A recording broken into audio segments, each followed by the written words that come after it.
It began as a simple attempt to prove to himself that nothing strange was happening, that the patterns he had started to suspect were merely the results of poor sleep and accumulated fatigue, that whatever sense of disorientation he had been waking with could be explained by stress or minor insomnia, the kind that presses down on you slowly, imperceptibly, until your days begin to blur and your nights feel like pale interruptions rather than rest.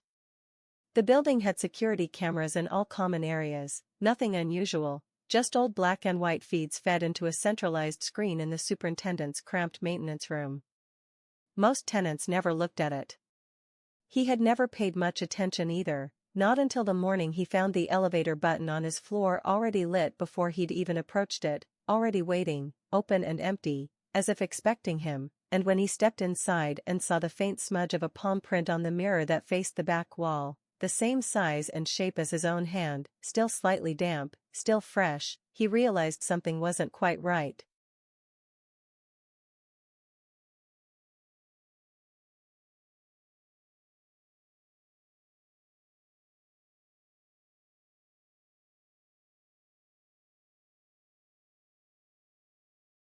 He asked the super casually, made a joke about weird noises at night, asked if there had been any issues lately, maybe someone roaming the halls, and the man, disinterested, half awake, just waved him toward the monitor, said he could rewind the feed if he wanted, nothing ever happens in this place, and left him alone with the console and a buzzing fluorescent light. The recordings were grainy but usable, time-stamped in flickering red digits, and he began scrolling through the previous nights in fast forward, watching the elevator open and close on every floor, mostly empty, sometimes with a neighbor carrying groceries or half-asleep delivery drivers.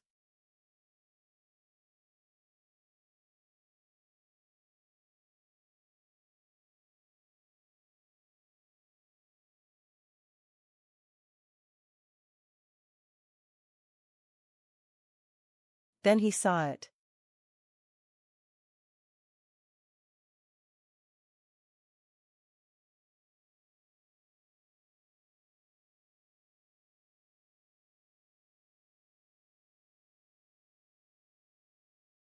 At exactly 3:09 a.m.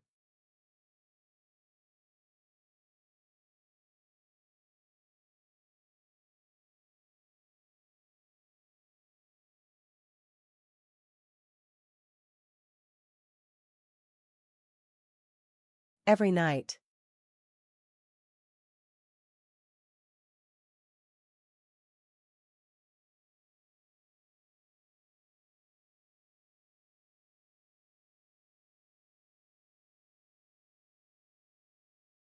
He saw himself.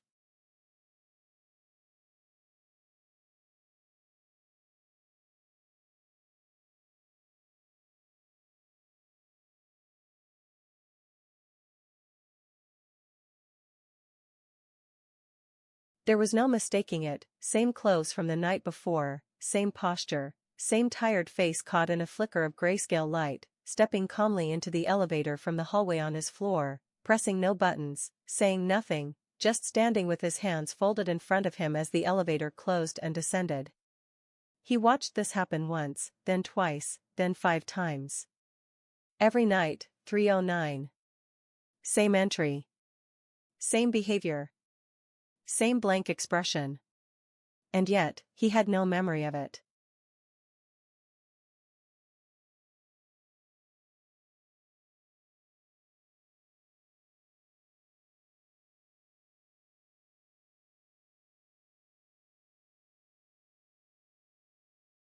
None.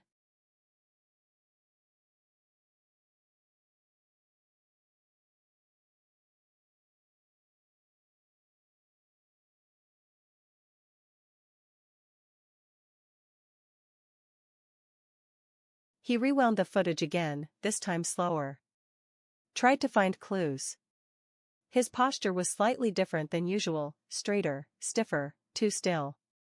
His face, though unmistakably his, lacked something he couldn't quite define, like an expression not fully formed, a version of himself doing a convincing imitation without access to the inner thoughts.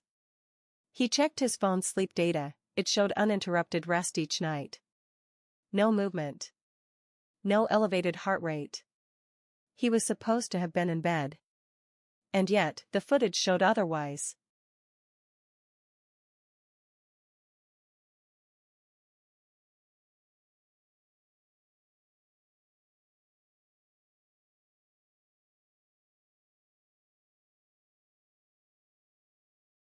He tried to stay awake the next night, determined to catch himself in the act, sitting fully clothed on the couch with the lights on, drinking coffee until 2:45, checking the hallway every few minutes. But somehow, inexplicably, he woke the next morning in his bed, shoes off, lights off, television off, with no memory of lying down, and when he raced down to the maintenance room and checked the tape, there he was again, entering the elevator at 3:09 a.m., unmoving, silent, eyes facing forward, descending without a word.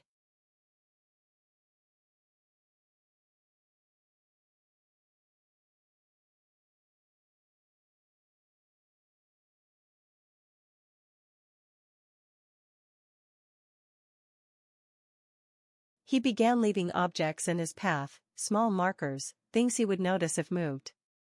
A pen balanced on the edge of his desk. A dish left slightly off-center. The next morning, each item was back in place, not where he left it, but precisely aligned, almost unnaturally so, as if someone had taken care to reset the apartment to a version of order he would accept without question.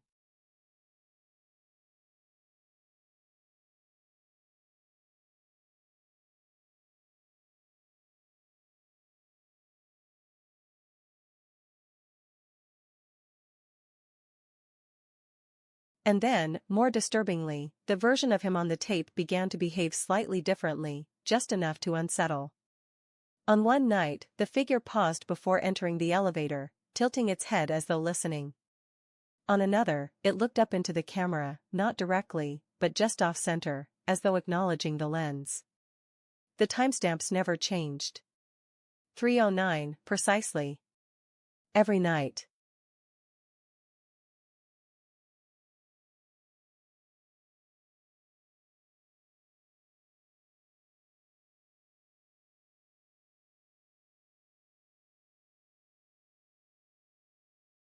And through it all, he remembered nothing.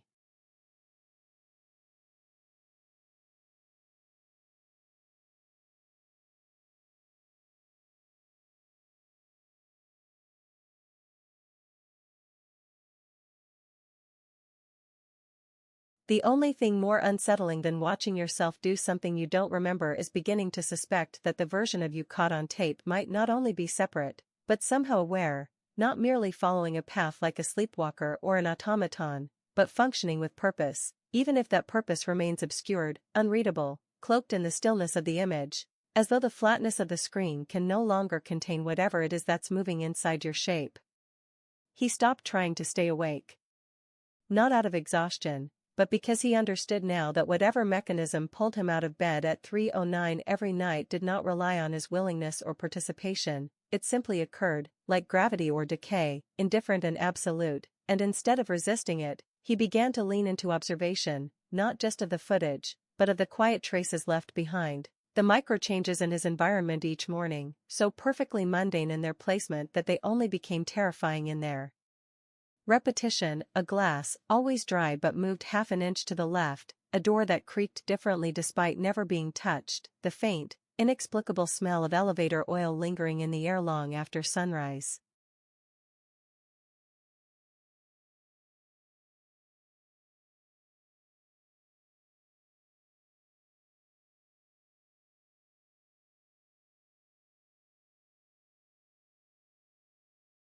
He began to document everything, writing long, chaotic notes in a journal he kept tucked inside his freezer, the one place, he reasoned, that this other version of himself wouldn't think to look, filling page after page with small details, comparisons, theories, questions without answers, drawing lines between moments he did not remember but that clearly happened, and over time, what frightened him more than the recordings or the behavioral changes was the realization that the space around him had started to mimic the logic of the footage. Moments would loop subtly, actions would feel pre-recorded, conversations with neighbors echoed with a lag, as if the world itself had started to copy its own behavior, like tape degraded by overuse, wearing down to a smooth but meaningless hum of repetition.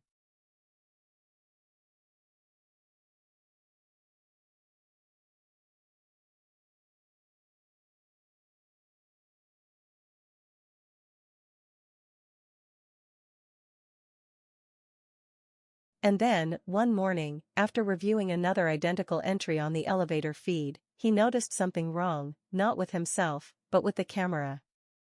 The angle was different. Slightly lower. And the timestamp, while still reading 3:09, was now accompanied by a small flicker in the top left corner, a symbol he had never seen before, like a single frame of a second recording layered onto the original. He paused it, zoomed in, enhanced the screen as best he could, and realized, with a kind of hollow certainty that sunk into the base of his spine, that the new symbol matched the logo on an old external hard drive he had discarded months ago. He ran to his closet, pulled it out from under a pile of broken electronics, and connected it to his laptop with shaking hands.